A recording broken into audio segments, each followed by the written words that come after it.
Hello foodies, welcome to cook with Sai Shubha channel. ಒಂದೇ ಥರ ಗೋಬಿ ತಿಂದು ಬೇಜಾರಾಗಿರೋ ಈ ಥರ ಬಟರ್ ಗಾರ್ಲಿಕ್ ಗೋಬಿ ಮಾಡ್ಕೊಂಡು ತಿನ್ನೋಡಿ. ಈವ್ನಿಂಗ್ ಸ್ನ್ಯಾಕ್ಸಿಗೆ ಕ್ರಿಸ್ಪಿ ಆ್ಯಂಡ್ ಟೇಸ್ಟಿಯಾಗಿ ತುಂಬಾ ಚೆನ್ನಾಗಿರುತ್ತೆ. ಮಾಡೋದು ಕೂಡ ಅಷ್ಟೇ ಸಿಂಪಲ್ಲು. ಒಂದೇ ಥರ ತಿನ್ನೋದ್ರ ಬದಲು ಈ ಥರ ಡಿಫ್ರೆಂಟಾಗಿ ಸ್ವಲ್ಪನೇ ಚೇಂಜಸ್ ಮಾಡಿಕೊಂಡು ತುಂಬ ಟೇಸ್ಟಿಯಾಗಿ ಬರುತ್ತೆ. ಬನ್ನಿ ಈಗ ಹೇಗೆ ಮಾಡೋದಂತ ನೋಡೋಣ. ನಾನಿಲ್ಲೊಂದು ಕಾಲಿಫ್ಲವರನ್ನು ತೊಗೊಂಡಿದ್ದೀನಿ. ಇದನ್ನು ಚಿಕ್ಕ ಚಿಕ್ಕದಾಗಿ ಬಿಡಿಸಿ ಇಟ್ಕೋಬೇಕಾಗುತ್ತೆ. ನೋಡಿ ಚೆನ್ನಾಗಿರೋದನ್ನೇ ತೊಗೊಳ್ಳಿ. ನೋಡಿ ಈ ಥರ ಚಿಕ್ಕ ಚಿಕ್ಕದಾಗಿ ಈ ಥರ ಕಟ್ ಮಾಡಿ ಇಟ್ಕೊಂಡಿದ್ದೀನಿ. ಇದನ್ನು ನಾನಿಲ್ಲಿ ಬಿಸಿನೀರನ್ನು ಚೆನ್ನಾಗಿ ಕುದಿಸಿ ಅದಕ್ಕೆ ನಾನು ಕಟ್ ಮಾಡಿರೋಂಥ ಕಾಲಿಫ್ಲವರ್ ಇದಕ್ಕೆ ಹಾಕೊಳ್ಳೋಣ. ಹುಳ ಏನಾರು ಇದ್ರೆ ಸದಾಗುತ್ತೆ. ನೀವು ಬೇಕಂದ್ರೆ ಒಂದು ಕುದಿನೂ ಕೂಡ ಕುದಿಸ್ಬೋದು. ನಾನಿಲ್ಲಿ ಕುದಿತಿರೋ ನೀರಿಗೆ ಹಾಕ್ಬಿಟ್ಟು ಸ್ವಲ್ಪ ಉಪ್ಪನ್ನು ಹಾಕ್ಬಿಟ್ಟು ಒಂದು 10 ನಿಮಿಷ ಹಾಗೆ ಮುಚ್ಚಿ ಇಟ್ಬಿಡೋಣ. ಹುಳ ಏನಾರು ಇದ್ರೆ ಇದಾಗುತ್ತೆ. ಅಷ್ಟರಲ್ಲಿ ನಾವಿಲ್ಲಿ ಬ್ಯಾಟರನ್ನು ರೆಡಿ ಮಾಡ್ಕೋಬೇಕಾಗುತ್ತೆ. ನಾನಿಲ್ಲೊಂದು 3/4 ಕಪ್ ಆಗೋಷ್ಟು ಮೈದಾನ ತೊಗೊಂಡಿದ್ದೀನಿ. ಒಂದು ಅರ್ಧ ಕಪ್ ಆಗೋಷ್ಟು ಕಾರ್ನ್ಫ್ಲವರನ್ನು ತೊಗೊಂಡಿದ್ದೀನಿ. ಹಾಗೆಯೇ 1/4 ಕಪ್ ಆಗೋಷ್ಟು ಅಕ್ಕಿ ಹಿಟ್ಟನ್ನು ತೊಗೊಂಡಿದ್ದೀನಿ. ಇದಕ್ಕಿಂತ 1 ಸ್ಪೂನ್ ಆಗೋಷ್ಟು ಚಿಲ್ಲಿ ಪೌಡರ್ ಹಾಕೋತಿದ್ದೀನಿ. ಹಾಗೆ ಒಂದು ಅರ್ಧ ಸ್ಪೂನ್ ಅರಿಶಿಣದ ಪುಡಿ, ಹಾಗೆ ರುಚಿಗೆ ತಕ್ಕಷ್ಟು ಉಪ್ಪನ್ನು ಕೂಡ ಹಾಕೊಳ್ಳೋಣ. ಗೋಬಿಗೂ ಉಪ್ಪನ್ನು ಹಾಕಿದ್ದೀವಿ, ನೋಡಿ ಹಾಕೋಬೇಕಾಗುತ್ತೆ. ಹಾಗೆ 1 ಸ್ಪೂನ್ ಆಗೋಷ್ಟು ಶುಂಠಿ ಬೆಳ್ಳುಳ್ಳಿ ಪೇಸ್ಟು, ಒಂದು 1/4 ಟೇಬಲ್ ಸ್ಪೂನ್ ಆಗೋಷ್ಟು ಗರಂ ಮಸಾಲ, ಹಾಗೆ ಒಂದು 2 ಸ್ಪೂನ್ ಆಗೋಷ್ಟು ಎಣ್ಣೆನೂ ಕೂಡ ಹಾಕ್ಕೊಂಡು ಮಿಕ್ಸ್ ಮಾಡ್ಕೊಳ್ಳೋಣ. ಎಲ್ಲದನ್ನು ಒಂದು ಸಲ ಚೆನ್ನಾಗಿ. ತುಂಬ ಸಿಂಪಲ್ಲು, ಕಮ್ಮಿ ಇಂಗ್ರೀಡಿಯೆಂಟ್ಸು, ಟೇಸ್ಟ್ ತುಂಬ ಚೆನ್ನಾಗಿ ಬರುತ್ತೆ. ಈ ಡ್ರೈ ಗೋಬಿನ ಮಾಡ್ಕೊಂಡು ನೋಡಿ. ಬಟರ್ ಗಾರ್ಲಿಕ್ ಡ್ರೈ ಗೋಬಿ ತುಂಬ ಡಿಫ್ರೆಂಟಾಗಿ ಟೇಸ್ಟ್ ಬರುತ್ತೆ. ಈಗ ಎಲ್ಲದೂ ಮಿಕ್ಸ್ ಮಾಡ್ಕೊಂಡು ಆಗಿದೆ. ನೀರನ್ನು ಸ್ವಲ್ಪನೇ ಹಾಕ್ಕೊಂಡು ನಾವಿಲ್ಲಿ ಬ್ಯಾಟರನ್ನು ರೆಡಿ ಮಾಡ್ಕೋಬೇಕಾಗುತ್ತೆ.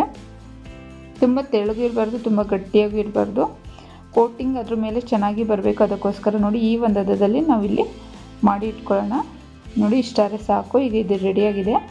ಗೋಬಿ ಮೇಲೆ ಚೆನ್ನಾಗಿ ಅದು ಲೇಯರ್ ಬರಬೇಕು. ನೋಡಿ ಈ ಥರ ಲೇಯರ್ ಬಂದರೆ ಅದು ಕ್ರಿಸ್ಪಿಯಾಗಿ ತುಂಬಾ ಚೆನ್ನಾಗಿ ಬರುತ್ತೆ. ಹಾಗಾಗಿ ಬ್ಯಾಟರನ್ನು ನೋಡಿ ತುಂಬ ತೆಳ್ಳಗೋಲ್ಲ ಗಟ್ಟಿಗೋಲ್ಲ ಈ ಒಂದು ಹದದಲ್ಲಿ ನೀವು ರೆಡಿ ಮಾಡ್ಕೋಬೇಕಾಗುತ್ತೆ. ಇದಕ್ಕೆ ಗೋಬಿನ ತೊಳೆದ್ಬಿಟ್ಟು ನೀರಲ್ಲಿ ಒಂದು ಸಲ ಚೆನ್ನಾಗಿ ತೊಳೆದ್ಬಿಟ್ಟು ಹಾಕೋತಾ ಇದ್ದೀನಿ. ನಾನು ಎಲ್ಲದನ್ನು ನೀರು ಸೋಸ್ಬಿಟ್ಟು ಹಾಕೊಳ್ಳೋಣ, ಇಲ್ಲಾಂದರೆ ತೆಳ್ಳಗೆ ಬರುತ್ತೆ.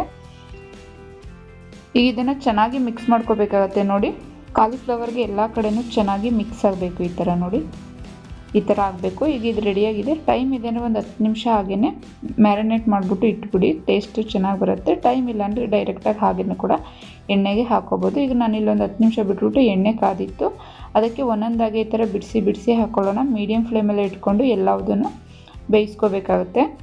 ಈಗ ಎಲ್ಲದನ್ನು ಗೋಬಿನ ಹಾಕ್ಕೊಂಡು ಆಗಿದೆ. ಇದು ಒಂದು 2 ನಿಮಿಷ ಬೆಂದಾದ್ಮೇಲೆ ಒಂದು ಸೈಡು ಇನ್ನೊಂದು ಸೈಡಿಗೆ ಎಲ್ಲದನ್ನು ಮಗ್ಚಾಕೊಂಡು ನಿಧಾನಕ್ಕೆ ಬೇಯಿಸ್ಕೊಳ್ಳೋಣ. ಮೀಡಿಯಮ್ ಫ್ಲೇಮಲ್ಲೇ ಇಟ್ಕೊಂಡು ಬೇಯಿಸ್ಕೋಬೇಕಾಗುತ್ತೆ. ಹಾಗೆ ಮಾಡಿದರೆ ಕಲ್ಲರು ಮತ್ತು ಕ್ರಿಸ್ಪಿ ಎರಡೂ ತುಂಬಾ ಚೆನ್ನಾಗಿ ಬರುತ್ತೆ. ನೋಡಿ ಈ ಥರ ನಿಧಾನಕ್ಕೆ ಎಲ್ಲದನ್ನು ಬೇಯಿಸ್ಕೊಳ್ಳೋಣ. ಅದು ಬೆಂದಿರೋದು ಸೌಂಡು ಗೊತ್ತಾಗುತ್ತೆ, ಕಲ್ಲರು ಚೇಂಜ್ ಆಗುತ್ತೆ ಮತ್ತು ಸೌಂಡ್ ಬರುತ್ತೆ. ಅದು ಕ್ರಿಸ್ಪಿದು ಸೌಂಡ್ ಬರುತ್ತಲ್ಲ, ಆ ಟೈಮಲ್ಲಿ ತೆಗ್ದು ಹಾಕೋಬೇಕಾಗುತ್ತೆ. ನೋಡಿ ಇವಾಗ ಬೆಂದಿದೆ. ಇದನ್ನು ನಾನು ತೆಗೆದು ಬೇರೊಂದು ಪ್ಲೇಟಿಗೆ ಹಾಕೋತಾ ಇದ್ದೀನಿ ಎಲ್ಲದನ್ನು. ನೋಡಿ ಎಷ್ಟು ಕಲರ್ಫುಲ್ಲಾಗಿ ಎಷ್ಟು ಚೆನ್ನಾಗಿದೆ ಅಂತ. ಮೇಲೆ ಕೋಟಿಂಗು ಕೂಡ ತುಂಬ ಚೆನ್ನಾಗಿ ಬಂದಿದೆ. ಇದೇ ಥರನೇ ಎಲ್ಲ ಗೋಬಿನೂ ಕೂಡ ನಾನು ಇಲ್ಲಿ ಬೇಯಿಸ್ಕೊತಾ ಇದ್ದೀನಿ. ಈಗ ಎಲ್ಲ ಗೋಬಿನೂ ಕೂಡ ಬೇಯಿಸ್ಕೊಂಡು ಆಗಿದೆ. ನಾನಿಲ್ಲಿ ಒಂದು ಪ್ಯಾನ್ ಇಟ್ಕೊಂಡು ಪ್ಯಾನ್ ಚೆನ್ನಾಗಿ ಬಿಸಿ ಆದಮೇಲೆ ನಾನು ಇದಕ್ಕೆ ಇಲ್ಲಿ ಒಂದು 2 ಸ್ಪೂನ್ ಆಗೋಷ್ಟು ಬಟರನ್ನು ಹಾಕೋತಾ ಇದ್ದೀನಿ. ಬಟರ್ ಚೆನ್ನಾಗಿ ಕರಗಿದ ಮೇಲೆ ಅದು ಚೆನ್ನಾಗಿ ಬಿಸಿ ಆದಮೇಲೆ ಇದಕ್ಕೆ ನಾನಿಲ್ಲಿ 2 ಬೆಳ್ಳುಳ್ಳಿ ಗೆಡ್ಡೆನ ಈ ಥರ ಚಿಕ್ಕದಾಗಿ ಕಟ್ ಮಾಡಿ ಹಾಕೋತಾ ಇದ್ದೀನಿ, ಅಥವಾ ಗೆಜ್ಜಿನಾರ ಹಾಕೋಬೋದು. ಹಾಗೆ ಇದಕ್ಕೆ ಸ್ವಲ್ಪ ಫ್ರೆಶ್ ಆಗಿರೋ ಕರ್ಬೇವಿನ ಸೊಪ್ಪಿದ್ರೆ ಹಾಕ್ಕೊಳ್ಳಿ, ಇಲ್ಲಾಂದರೆ ಸ್ಕಿಪ್ ಕೂಡ ಮಾಡ್ಬೋದು.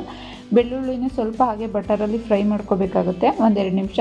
ಈಗ ಇದು ಚೆನ್ನಾಗಿ ಫ್ರೈ ಆಗಿದೆ. ಇದಕ್ಕೆ ಸ್ವಲ್ಪ ಸಾಂಬಾರು ಸೊಪ್ಪನ್ನು ಕೂಡ ಹಾಕ್ಬಿಟ್ಟು ಇದಕ್ಕೆ ನಾವು ಬೇಯಿಸಿ ಇಟ್ಕೊಂಡಿದ್ವಲ್ಲ ಕಾಲಿಫ್ಲವರ್, ಅದನ್ನು ಕೂಡ ಹಾಕ್ಕೊಂಡು ಒಂದು 2 ನಿಮಿಷ ಹಾಗೇ ಫ್ರೈ ಮಾಡ್ಕೊಳ್ಳೋಣ. ತುಂಬ ಕ್ರಿಸ್ಪಿಯಾಗಿ ತುಂಬ ಟೇಸ್ಟಿಯಾಗಿ ಬರುತ್ತೆ. ಆ ಬಟರು ಗಾರ್ಲಿಕ್ದ ಫ್ಲೇವರು ತುಂಬಾ ಚೆನ್ನಾಗಿ ಬರುತ್ತೆ. ಟ್ರೈ ಮಾಡಿ. ಯಾವಾಗಲೂ ಒಂದೇ ಥರದ ಗೋಬಿ ತಿನ್ನೋದ್ರ ಬದಲು ಈ ಥರ ಒಂದು ಸಲ ಡಿಫ್ರೆಂಟಾಗಿ ಮಾಡ್ಕೊಂಡು ನೋಡಿ. ಈವ್ನಿಂಗ್ ಸ್ನ್ಯಾಕ್ಸಿಗಂತೂ ಬೆಸ್ಟ್ ಅಂತಲೇ ಹೇಳ್ತೀನಿ, ಅಷ್ಟು ಚೆನ್ನಾಗಿ ಬರುತ್ತೆ. ನೋಡಿ ಈ ಥರ ಟಾಸ್ ಮಾಡ್ಕೊಳ್ಳೋಣ 1-2 ನಿಮಿಷ. ನೋಡಿ ಜಾಸ್ತಿ ಏನೆಲ್ಲ, 1-2 ನಿಮಿಷ ಟಾಸ್ ಮಾಡ್ಕೊಂಡ್ರೆ ಸಾಕು. ಈಗ ಇದು ರೆಡಿಯಾಗಿದೆ. ನಾನೊಂದು ಬೇರೊಂದು ಸರ್ವಿಂಗ್ ಪ್ಲೇಟಿಗೆ ನಾನು ಇಲ್ಲಿ ಸರ್ವ್ ಮಾಡ್ತಾಯಿದ್ದೀನಿ. ತುಂಬ ಚೆನ್ನಾಗಿ ಬರುತ್ತೆ ಆ ಗಾರ್ಲಿಕ್ಕು, ಆ ಬಟರ್ದು ಫ್ಲೇವರ್ ಎಲ್ಲ. ಒಂದು ಸಲ ಟ್ರೈ ಮಾಡಿ. ಹೇಗೆ ಬಂತು ಅಂತ ಕಮೆಂಟ್ ಬಾಕ್ಸಲ್ಲಿ ಕಮೆಂಟ್ ಮಾಡಿ ಫ್ರೆಂಡ್ಸ್. ಹಾಗೆ ವಿಡಿಯೋ ಇಷ್ಟ ಆಗಿದೆ ಅಂತ ಅನ್ಕೋತೀನಿ. ವಿಡಿಯೋ ಇಷ್ಟ ಆದರೆ ಪ್ಲೀಸ್ ಆದಷ್ಟು ಲೈಕ್ ಮಾಡಿ, ಫ್ಯಾಮಿಲಿ ಫ್ರೆಂಡ್ಸ್ಗೆ ಶೇರ್ ಮಾಡಿ. ಮತ್ತಷ್ಟು ನ್ಯೂ ರೆಸಿಪೀಸ್ಗಾಗಿ ನನ್ನ ಚಾನಲ್ ಸಬ್ಸ್ಕ್ರೈಬ್ ಮಾಡ್ಕೊಂಡು ನೋಡಿ ಫ್ರೆಂಡ್ಸ್. ಮತ್ತೊಂದು ನ್ಯೂ ರೆಸಿಪಿನಿಗೆ ನಾನು ನಿಮ್ಮನ್ನು ಮೀಟ್ ಮಾಡ್ತೀನಿ. ಅಲ್ಲಿವರೆಗೂ ನಮಸ್ಕಾರ.